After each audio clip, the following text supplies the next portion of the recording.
If you wanted to learn a little bit more about stimming, you've come to the right place. Whether you or someone you know engages in behaviors like flapping their hands, rocking back and forth, or humming, learning more about stimming can help you better understand yourself, your friends, family members, students, and teachers who live on the spectrum.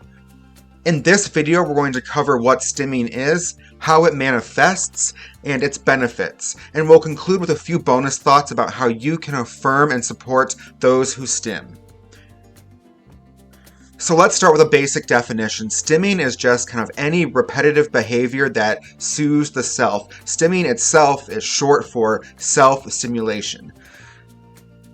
Mostly associated with autistic folks, stimming involves kind of moving excess energy that we get from our stimuli and moving that out of the body. It is a way for us to manage the overwhelm or the underwhelm of the stimuli that we are getting in a given moment.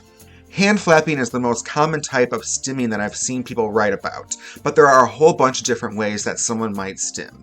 As I was writing the script for this video, my legs were bouncing up and down all the time, and so having my legs bounce or tapping my foot is one of the most common stims that I have. But I have a few more. I also noticed that I tend to pick at my skin at various times as a form of skinning, and I definitely have some sores along my jawline to prove that. I also noticed that I tend to hum unexpectedly, and so humming or singing is another one of my stims. Other stims include things like rocking back and forth, making noises or sounds. Some people knit, some people chew gum. Doodling is a common form of stimming. Picking at our fingernails or tapping on a desk. All of those things are self-stimulating behaviors that we can use to help regulate our emotions in a particular moment. So any behavior that self-soothes or helps us with excess energy can be considered stimming.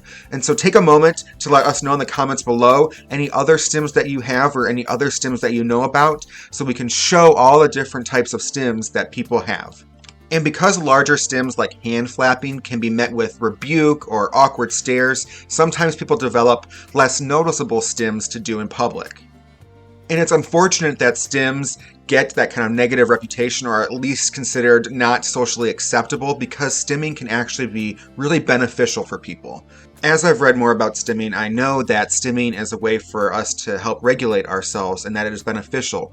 The stimming itself actually triggers the neurotransmitters in our brain that can help us regulate our emotions. And so stimming can help us calm down. It can help us focus. Even things that might not look useful, like doodling, can actually help neurodivergent people become more active listeners. And so we need stimming. And because stimming is beneficial to us in terms of our emotions, we should constantly be exploring ways to affirm and support stimming and those who stim.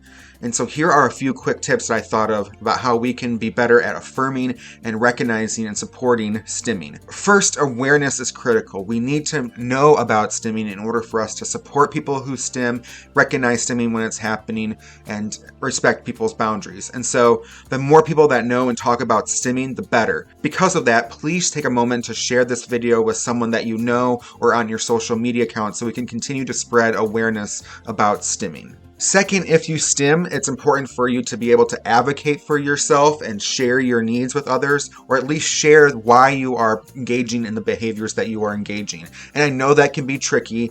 Those of us who are neurodivergent might struggle to explain our needs and convince people of the needs that we have. So I would recommend that you find somebody that you trust who you can speak to about your needs and your stims, who might be able to help you as well. And if you are supporting someone who does stim, listen to them and try to understand their needs. This is not a debate. It's not you telling them what they need to do or how they should perform.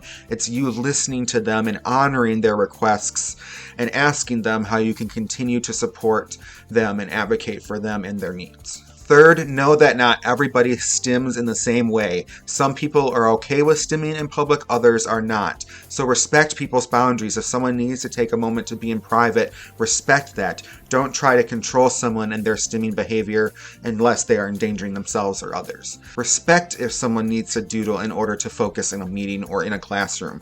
Respect that someone might want to sit in their office quietly, and respect if they have a note on their door that they need a moment or two. Fourth, if you are in a leadership position, model acceptance of stimming and neurodivergence. Affirm and react positively if someone communicates that they need to stim. So if someone is rocking back and forth in a meeting, that's a-okay. If someone brings a non-disruptive stim toy to class, that's also okay.